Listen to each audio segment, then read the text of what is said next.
Hey everybody, welcome back to another video. I hope you guys are all having a wonderful day. Today I want to share with you my 2024 Crested Gecko breeding pairs. As always, I like to share with you my breeding pairs so that maybe you can get inspired about your own pairings and just so you can see what I'm going to be working on for the following year. It's hard to believe that we're already coming into 2024, but that means that I'm going to be pairing up starting pretty soon here, usually late December, early January, and then going through the spring of 2024. As always, these are not guaranteed that they're going to happen. Things can change throughout the year, and this year in particular, I have a ton of beautiful up-and-coming young adults that are going to be ready to breed or are ready to breed currently. I haven't decided what or if I will do anything with them, so I just wanted to share with you ones that I'm pretty certain about that are going to happen. So without further ado, let's jump into our first pairing here with our male, Avenue. He's a beautiful dark base, empty back Crested Gecko. So you can see he has those really strong pinstripe scales, and that's what you get pretty much with the empty back gene. But my goal with him is to pair him to something like this girl here, Ava. She's a beautiful red phantom Crested Gecko. The reason I picked her is she has also very strong pinstripe scales. And then the other female I'm going to put him with is Red Velvet. These are two non-related red phantoms.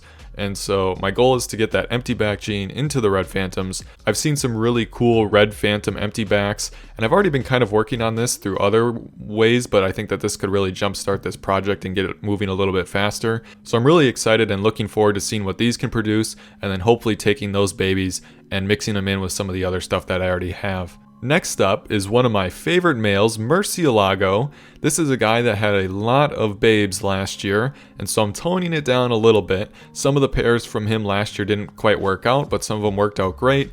And so the first female I'm going to put him with is Pepper. She's a red phantom female that I produced. She's very beautiful, more on the lighter orange rather than red side, but I did pair him with her half-sister last year, I think. Yeah, half-sister last year. And the babies turned out very nice, and so I'm going to pair him with this girl and hopefully get some equally nice babies as I did the other girl. So that's the first one. The second one is Poison. She's a dark phantom Crested Gecko, and even though she's not as dark as him, I'm hoping to get some more Het Phantom Crested Geckos.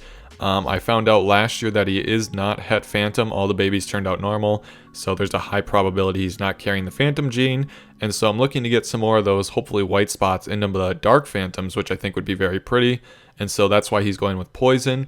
And the last girl that he's going to go with is Amaris here. She's kind of an interesting gray color, and I kind of did this one just to see what would happen last year and to get some Phantoms.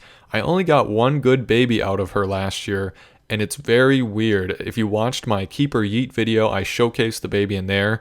He's got weird like raised orange scales across his body. So I want to see if that was just a weird once-off type of thing or if there's something else going on there. So she's going to go back with him this year, but I'm really looking forward to him and these girls as well. Next up, we have my male Panda. This is a 100% Het Axanthic Lily Whites Crested Gecko. Unfortunately, I don't have any 100% Het or Axanthic females at the moment to pair him to, so I'm pairing him all to non-Het Axanthic Crested Geckos.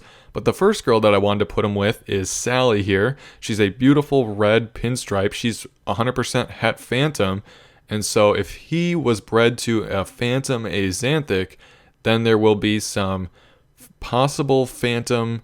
No, wait. 50% Het Axanthic, possible Het Phantom Crested Geckos as well. That's a lot to say. Let me just make sure I got that right. If he's 100% and she's 100%, yeah, so they're going to be Pos Het Phantom, Pos Het Axanthic, and so that's what I hope to get from her. Maybe they'll be red if I was really lucky, otherwise they'll probably be dark base. The next girl that I have is Apples. She's one of my OG red phantom breeders, and so the same goal remains, is to get some more red Pos Het Axanthic Crested Geckos, and probably Pos Het Phantom unless he's carrying the gene, I don't know yet. And then the last girl is Hemlock here. Same thing, just using dark phantom instead of red phantom stuff, so getting that into the dark phantoms. So that's a lot going on with him, a lot of Phantom Axanthic stuff going on there, but I'm really looking forward to those as well. I'm a little curious to see how the babies turn out. This one I'm not as sure. I'm hoping that they either turn out really dark base or really red base. I've done well in the past doing dark base to red base, and so I can only cross my fingers on that. I don't have any parent info on him, And so we'll just have to wait and see on that one. Next up is my Red Phantom breeder, Cherry. He's going to be paired with Marshmallow here, who is a very beautiful Red Phantom Lily White. From this pair, I should only get Red Phantoms and Red Phantom Lily Whites, so that'll be great. And then I'm going to pair him to Julia, who is someone I paired him to last year, actually.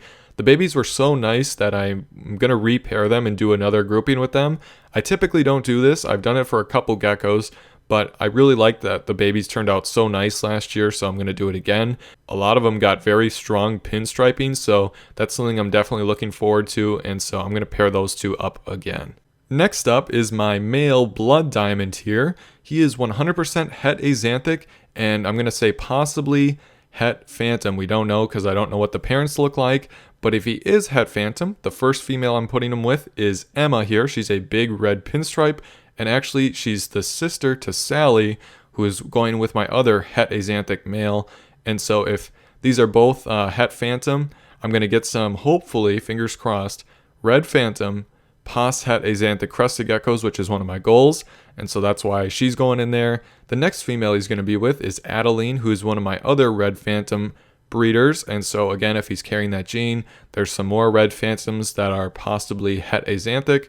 And then lastly, I'm not sure if I'm going to do this or not, but I have Millie, who's another Red Phantom, going with him, and so it'd be even more Red Phantom Pos Het Azanthic Crested Geckos. Now, Millie is non-related to Adeline, and they're all non-related to Emma, so none of these geckos are related. So if I needed multiple strains or lines of Pos Het Azanthic Crested Geckos for some reason, these would all be non-related to each other, and so other than Blood Diamond, so that'd be a good thing. But other than that, that's my plan. I'm not sure about her yet, but I'm thinking about it. And last but not least, my final pairing for 2024 is kind of an odd one, but I have Red Devil here, who is a red pinstripe 100% Het Phantom, is going to be paired to Tulip, who is a very, very light base Red Phantom as well. She's mostly pink 99% of the time. I have seen her fire up a light red color, but the reason I want to do this is because he was very vibrant red as a young gecko, and so was his sisters, who is Sally and Emma. And so I think by pairing him to this girl, who's also very light based, I think it could create some very, very bright red Phantom Crested Geckos. And honestly, when he was young, he was a brighter, nicer red than most of my Red Phantom stuff is. And so if I could replicate that as in some Phantoms, that would be amazing. And so I'm not sure how this pairing is going to work out, but it's kind of an oddball one that I wanted to try. And so this is going to be my final pair for 2024. Like I mentioned at the beginning of the video, though, I do have a lot of young adult geckos that are right around 40-50 grams that I'm not sure if I'm going to breed or not, and I kind of left some out. So there's a lot of other things that may be happening in the background here, but these are some of the better pairings that I have going on this year. But with all that being said, I appreciate you watching this video. Hopefully you got a little bit of inspiration and liked seeing my 2024 pairs. I'm excited for this breeding season. It's going to be a great year. And with all that, I hope to see you in my next video.